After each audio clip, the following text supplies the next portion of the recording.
정부가 부동산 규제 지역을 또 해제했습니다. 이번엔 수도권의 빗장을 풀었는데요. 그만큼 부동산 침체가 심각하다고 본 거죠. 규제 완화 어디가 어떻게 풀리는지 시장의 영향은 어떨지 알아보겠습니다. 김인만 부동산 연구소 김인만 소장 나왔습니다. 어서 오십시오, 소장님. 안녕하세요. 네, 오늘 정부가 이제 부동산 관계장관회의를 해서 규제 지역을 또 해제했네요. 불과 한 2, 3개월 전에 또 해제한 것 같은데 계속 지금 해제를 하고 있어요. 네네. 오늘 해제된 곳은 어디가 어떻게 해제된 겁니까? 7월 달에도 해제했었고요. 9월 달에도 해제가 했는데 이번에는 이제 수도권 지역으로 대폭 확대를 했습니다. 예. 투기 과열 지구 9곳 해제를 했고요. 투기 과열지구. 네. 지방에서 유일하게 남아 있던 세종시도 풀렸고요. 인천시도 전면적으로 다 해제가 됐습니다.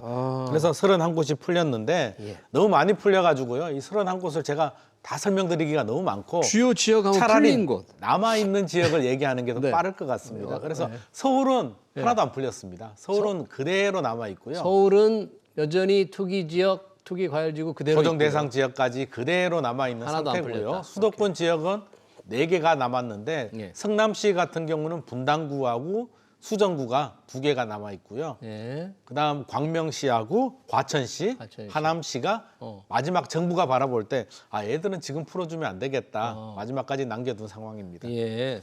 서울은 그대로 놔뒀고 경기도에 4곳까지 남겨두고 그 이외에는 이외 지역들은 모든 규제가 다 풀렸다고 자, 보시면 그러면 다 풀리면 묶였을 때와 어떤 차이가 있는 거예요? 뭐가 좀 달라지고 어떤 세제, 뭐 거래 어떤 면에서 좀 여러 가지가 다 차이가 나는데요. 대출만 하더라도 이제 조정 대상 지역으로 지정이 되면 LTV가 50%가 되는데 70%로 확대가 되고요. 확대가 생애 되고요. 최초는 뭐 80%까지 확대가 됩니다.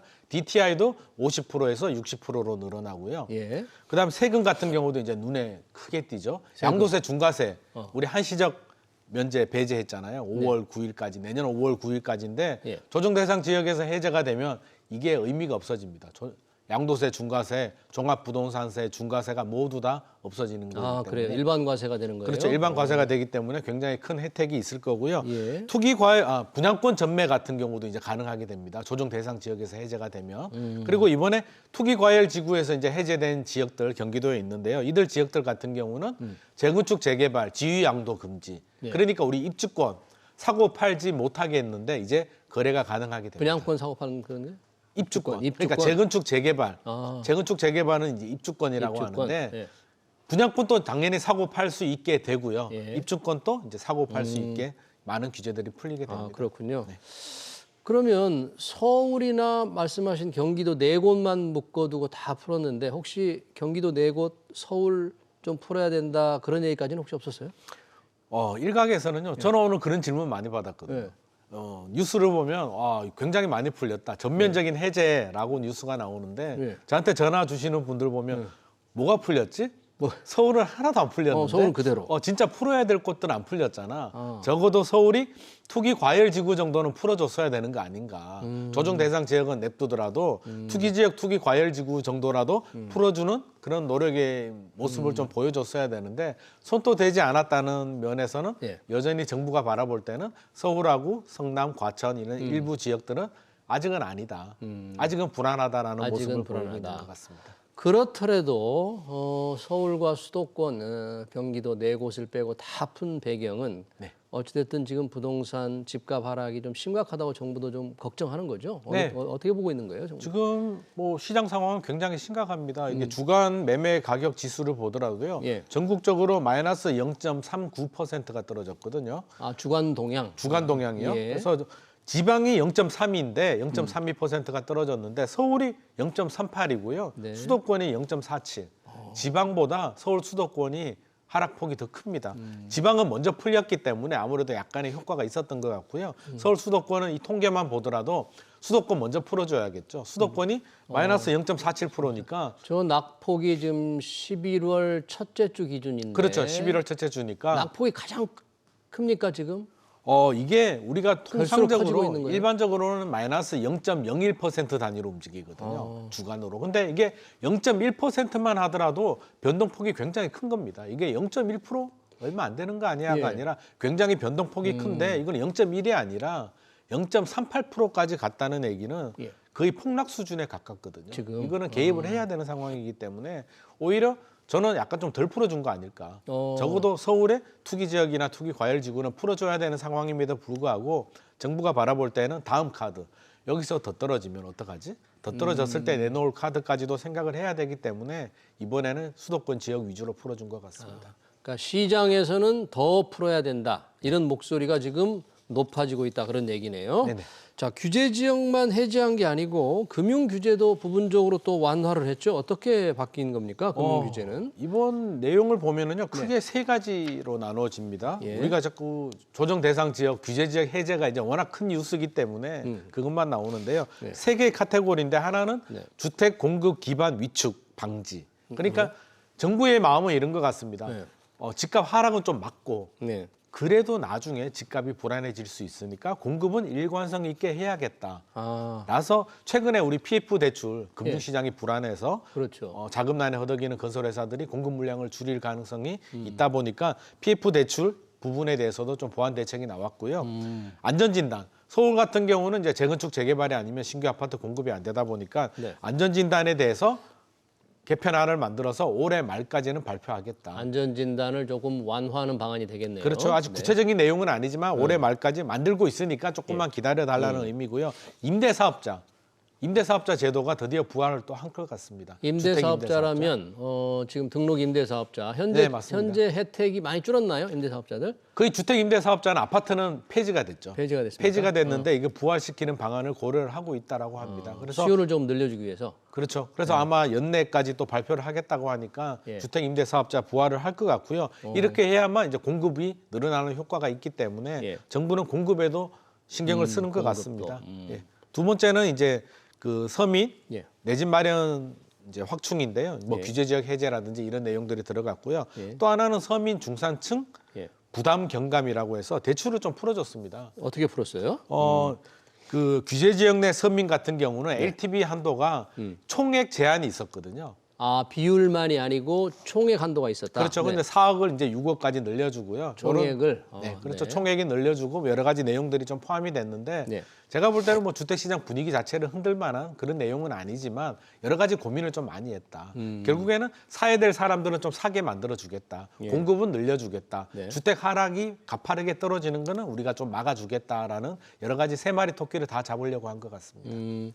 왜 이 15억이 넘는 집에 대한 담보대출도 허용이 네. 된다고 예고를 했었는데 네네. 오늘은 좀 그 뭐 일정이 좀 구체화된 겁니까? 네, 일정이 구체화됐습니다. 네. 그 대출 기대도 50%로 단일화를 해주겠다라고 이제 발표를 했었는데요. 이게 규제 지역 같은 경우는 LTV가 20에서 50%뭐 금액에 따라서 9억 원 이하냐, 9억 원 넘어가느냐에 따라서 좀 복잡하게 되어 있는데요. 이걸 50%로 일원화하고 투기 과열 지구 15억 초과 아파트에 대해서는 네. 주택담보대출을 허용해 주겠다고 했는데 이게 당초 발표안을 보면 예. 내년 초에 이게 적용하겠다라는 뉘앙스를 줬는데 이번에는 12월 1일 날 12월 초에 하겠다. 적용하겠다라고 발표를 했기 때문에 예. 시기를 한 달 이상 좀 앞당긴 것 같습니다. 아무래도 급하게. 그렇게 여유를 부릴 때가 아니다. 좀 빨리 풀어줘야 되겠다라고 마음이 좀 급한 것 같습니다. 네. 지금 금융 규제를 몇 차례 몇 가지 완화를 했는데 오늘 발표된 걸 보면 왜 총 부채 상환비율이 있잖아요. 네네. 전체 갚아야 될 원리금이 어느 정도 되는 부담이냐. 이 부분은 전혀 손을 이번에 안 댄 거죠. 네, DSR 규제 그대로 남아 있습니다. 아마 서울하고 같은 것 같습니다. 이것까지 다 풀어주게 되면 아직은 그 정도는 아니다. 하락 속도는 빠르지만 일단 ATV 먼저 풀어주고 DSR은 상황을 보고 풀어주겠다라는 의미인 것 같고요. 예. 제가 볼 때는 영원히 안 풀리지는 않는데 예. 아직 이거 단계까지는 안 간 것 같습니다. 정부가 바라볼 때에는 우리 규제를 묶을 때도 한 번에 DSR 규제하고 LTV 규제하고 전국의 모든 지역을 다 규제하지는 않거든요. 예. 규제를 할 때는 서울 중심부부터 이렇게 퍼져 나가듯이 이제 지금은 규제를 푸는 거는 외곽부터 풀어 나가고요. 네. LTV 풀어주고 다음에 DSR을 풀어주기 때문에 아마 DSR은 내년에 풀리지 않을까 싶습니다. 그러면 오늘 이제 많이 금융 규제, 규제 지역 해제, 완화 여러 가지가 됐는데 지금 시장의 분위기를 보면 뭔가 좀 수요를 조금 살릴 수 있는 정도의 좀 충분한 조치라고 보시는 거예요? 이게 보는 관점에 따라서 좀 차이가 있는데요. 살린다는 게 이제 어디까지 살리느냐의 예. 관건이거든요. 그래서 하락 속도를 좀 늦추는 데는 효과가 있을 것 같습니다. 왜냐하면 이제 다주택자들 같은 경우는 내년 5월 9일 이전에 팔지 않으면 한시적 배제를 적용을 못 받잖아요. 그래서 5월 9일 전까지 팔아야 되는데 요즘 집은 안 팔리고 어떡하지? 증여를 해야 될까? 세금 부담을 안고 가지고 가야 될까? 고민이 굉장히 많았는데 규제 지역에서 분리가 되면 중과세 부담은 일단 없어지는 거죠. 중과세 부담이 없어지니까. 양도세, 중과세 부담도 없어지고요. 종합부동산세, 중과세 부담도 없어지니까 한번 버텨봐도 되지 않을까? 내놨던 매물을 회수하는 분들이 분명히 늘어날 겁니다. 쫓겨서 팔진 않을 가능성이 있다. 네, 그렇게 되면 이제 하락 속도가 좀 늦춰지겠죠. 또 필요한 실수요자들은 최근에도 이제 송도나 동탄 같은 경우는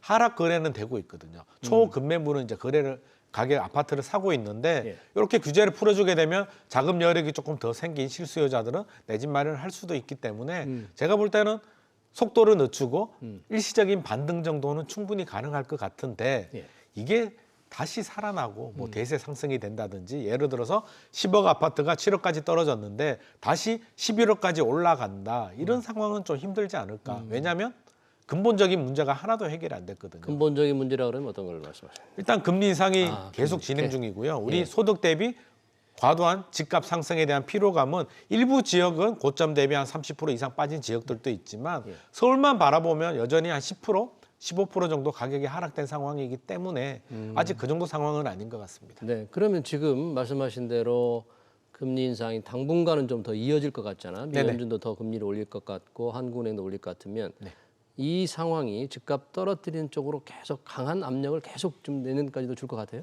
아무래도 영향이 더 있을 것 같습니다. 아마 분위기는 꺾였고요. 집값 상승에 대한 기대감은 상당히 꺾인 상태입니다. 그래서 이 분위기를 반전시키기는 어려울 것 같고요. 하지만 하락 속도는 충분히 늦출 수는 있겠다. 그래서 그대로 방치하게 되면 문제가 심각하죠. 세수 감소라든지 소비 감소, 내수 경제 침체, 건설 경기 위축 뭐 여러 가지 부작용들이 있는데 속도를 늦추겠지만 이거를 반전시키기에는 제가 볼 때는 정부가 역할이 한계가 있을 것 같습니다. 금리 인상에 대해서 미국이 올리는데 우리나라가 뭐 어떻게 방법이 없지 않습니까? 그리고 이미 많이 올랐던 부분에 대해서는 일정 부분 조정이 돼야 되는데 서서히 연착륙이 돼야 되는데 지금 속도가 너무 가파르기 때문에 속도 조절에 들어간 것이지 정부 마음은 절대 집값이 다시 반등시킬 마음은 없습니다. 그래서 만에 하나 이번에 풀어줘서 집값이 다시 크게 반등을 하거나 상승을 한다면 다시 규제 지역 묶을 가능성도 있습니다. 아, 그래요? 정부는 절대 폭등하는 걸 방치할 마음이 없고요. 공급 기조 확대만 보더라도 공급을 지속적으로 늘린다는 얘기는